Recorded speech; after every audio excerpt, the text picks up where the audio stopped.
आप में से बहुत से लोगों को मालूम होगा कि कुछ महीने पहले कतर ने हमारे जो 8 नेवी के अधिकारी, रिटायर्ड अधिकारी कतर की जेल में बंद थे, उनको सजाए मौत सुना दी थी। बड़ा हंगामा हुआ था। मोदी सरकार की विदेश नीति के ऊपर सवाल पे सवाल खड़े हुए थे कि आखिर कैसे कोई देश हमारे रिटायर्ड नेवी के अधिकारियों को या हमारे नागरिकों को सजाए मौत सुना सकता है। तो ये एक विफलता के रूप में देखा गया था। और अब ये सवाल एक नया उठ रहा है जब उनकी रिहाई हो रही है कि जहां मोदी जी या मोदी जी की सरकार फेल हो गई, क्या वहां शाहरुख खान जो हैं वो मदद के लिए आ गया और कामयाब हुए? क्या उनके कतर के शेखों से संबंध जो थे वो काम आए? और ये मैं नहीं कह रहा हूँ, ये खुलासा किया सुब्रमण्यम स्वामी जी ने। सुब्रमण्यम स्वामी जी वो नाम हैं जो भारतीय जनता पार्टी के दिग्गज नेता हैं, जो बीजेपी से ही राज्यसभा गए थे, राज्यसभा सांसद बने थे, और उन्हें कौन नहीं जानता है। उन्होंने ये खुलासा किया है। उन्होंने क्या कहा है, जिसको लंदन पोस्ट ने लिखा है कि सुब्रमण्यम स्वामी का बड़ा दावा, कहा मोदी और डोभाल के विफल होने के बाद कतर ने शाहरुख खान की वजह से भारतीय नौसेना के 8 सैनिकों को रिहा किया। इसके बाद से हंगामा खड़ा हो गया। सुब्रमण्यम स्वामी जी के ट्वीट ने एक तहलका मचा दिया, एक भूचाल सा उससे आ गया और देश की राजनीति में एक नई बहस छिड़ गई।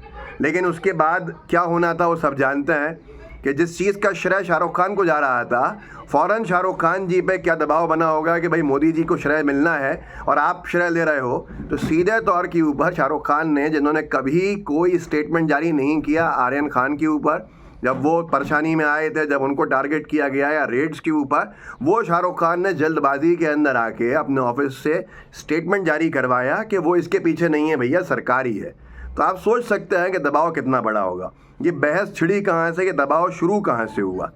असल में एक तो आप सबको मालूम है कि कतर ने हमारे जो नौसेना के रिटायर्ड अधिकारियों को छोड़ा, उसके बाद से श्रेय लेने के लिए जब मोदी सरकार जो बहुत सारे सवालों के घेरे में थी, मोदी जी का दौरा शुरू हो गया 2 दिन का।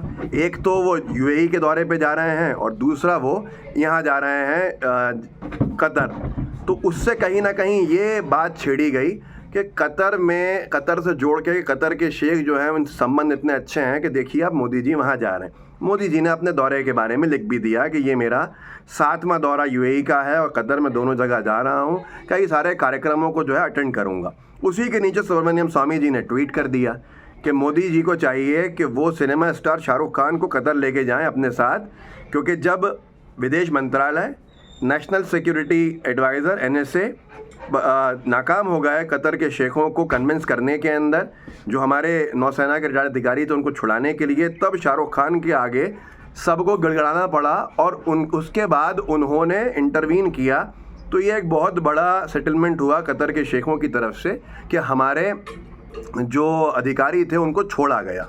तो इतने बड़े हंगामा, ये ट्वीट ने हंगामा खड़ा कर दिया और उसमें सीधे तौर के ऊपर था कि Modi pleaded with Khan to intervene, मतलब मिन्नत समाजत करिए कि शाहरुख खान जो है वह हस्तक्षेप करें।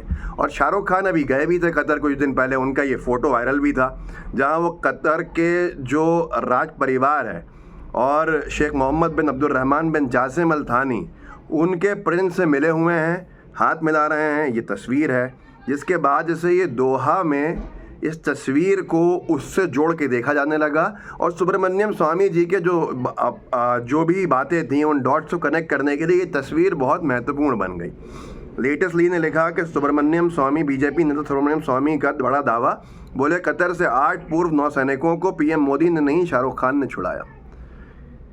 तो ये हंगामा होना था और जो हंगामा हुआ है वो सबके सामने है। शाहरुख खान ने इसके ऊपर अपनी सफाई भी दी। ये पत्रिका ने लिखा है कि शाहरुख खान ने अफवाहों पर लगाया विराम, साफ साफ बताया हमने नहीं, भारत सरकार ने छुड़ाया कतर से 8 पूर्व नेवी अफसर। अगर शाहरुख खान साहब ने नहीं भी छुड़ाए हैं तो उन्हें क्या पता किसने छुड़ाए हैं, और वो सीधे तौर के ऊपर ये इस्टेब्लिश क्यों कर रहे हैं कि भारत सरकार ने ही छुड़ाए हैं, मतलब मोदी सरकार ने ही छुड़ाया है। वो ये भी कह सकते थे कि जो अफवाहें चल रही हैं मेरी तरफ से, ये मैं नहीं हूँ इसके अंदर और मैंने कोई भी इसमें काम नहीं किया। लेकिन आप अंदाज़ा लगा सकते हैं किस स्तर का प्रेशर होगा, किस तरह का दबाव होगा।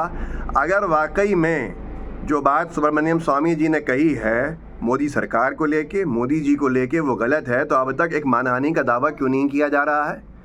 क्यों सुब्रमण्यम स्वामी जी के इस आरोप पर सफाई नहीं दी जा रही है?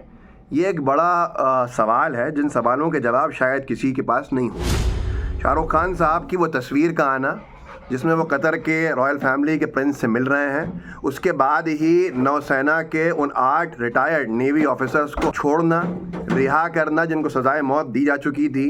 उसके बाद गोदी मीडिया का श्रेय दिलवाने की राजनीति में लग जाना, मोदी जी को, उनकी सरकार को, मोदी जी का दौरा बनना कतर जाने के लिए, और यूएई जो उनका पहले से प्लान था उसके कतर का जुड़ना, ये सब कुछ बहुत सारी तरफ इशारा कर रहा है, जिनके जवाब देना शायद बहुत ज़रूरी नहीं समझती होगी बीजेपी। लेकिन सुब्रमण्यम स्वामी जी ने इस पूरे के पूरे मामले को फंसा के रख दिया है, और ये एक ऐसी बात है जो बीजेपी के लिए गले की हड्डी है, न थूक सकते हैं न निगल सकते हैं। अगर मोदी सरकार इतनी ही इफ़ेक्टिव थी, इतनी ही कामयाब सरकारों में से एक है, क्यों किसी भी देश की हिम्मत हुई कि वो मोदी सरकार की नाक के नीचे हमारे नागरिकों को, वो भी रिटायर्ड नेवी ऑफिसर्स को, एक बड़े अपराध का नाम देके सजाए मौत सुनाते हैं। सजाए मौत सुनाना क्या इतना आसान है? जब हमारी मोदी सरकार ने बीजेपी की सरकार के दौरान जो इतना बड़ा मामला था, जो अंतर्राष्ट्रीय स्तर के ऊपर हमारे मछुआरों को मारने वाला मामला था, और दूसरे देश के जो मरीन्स थे उनको छोड़ा गया, तो आप खुद सोच सकते हैं कि कितना मुश्किल है किसी भी देश को, अगर आप उसका डंका बजाना बताते हैं कि वो उसके कोई दूसरा देश उस देश के नागरिकों पर कार्रवाई कर सकता है। हमारे देश के अगर एक्स नेवी ऑफिसर्स पे इतनी बड़ी कार्रवाई हुई तो उसकी ज़िम्मेदार कौन है? सरकार, ये भी आप जानते हैं। तब तो गोदी मीडिया ने कुछ नहीं कहा था मोदी जी से या मोदी जी की सरकार से। अब जब वो छूट गए हैं तो कसीदे पढ़े जा रहे हैं मोदी सरकार के। और सुब्रमण्यम स्वामी जी ने जो आरोप लगाया या जो खुलासा किया शाहरुख खान को लेकर, उस पर सबसे पहले तो गोदी मीडिया आ गई चिंता जताते हुए। डिफेंस जो उनका डिफेंसिव होना था वो सबने देखा, और जैसे ही शाहरुख खान का स्टेटमेंट आता है वैसे ही पूरी गोदी मीडिया उस स्टेटमेंट को फैलाने में लग गई कि देखिए ये भी कह रहे हैं कि नहीं भैया, मोदी सरकार ने ही छुड़ाया है, हमारा काम नहीं है किसी को छुड़ाना। अब बहुत सारे सवाल खड़े हो गए हैं जिनके जवाब शायद जनता भी जानती है, और जनता सब कुछ जानती है, जनता को हर चीज़ मालूम है। पर इन सवालों से बार बार परेशान होना पड़ेगा उन लोगों को जो दुष्प्रचार में पीछे नहीं हटते हैं कि ऐसे वक्त में क्या वाकई में मोदी सरकार नाकाम हुई तो शाहरुख खान का काम आना सामने देखा और उसी से काम आसान हुआ? ये बड़े सवाल हैं जिनके जवाब किसी के पास नहीं होंगे, लेकिन शाहरुख खान ने खुद ही इनके जवाब दे दिए हैं, तो साफ तौर के ऊपर अब शायद बहस उतनी नहीं बचती है। लेकिन फिर भी ये बहुत बड़ा आरोप है या बहुत बड़ा खुलासा है। तो इस वीडियो को आगे बढ़ाइएगा, लोगों को जागरूक कीजिएगा, और जितना लोगों को बता सकते हैं बताइए। हमारा काम सिर्फ बताना है, बता ही सकते हैं। दुष्प्रचार तो हर तरफ चल ही रहा है। इंस्टाग्राम पर मुझसे ज़रूर जुड़िए, वहाँ पर मैं बहुत एक्टिव रहता हूँ। यूट्यूब का मेरा ये चैनल है, इससे जुड़ सकते हैं। जय हिंद, जय भारत।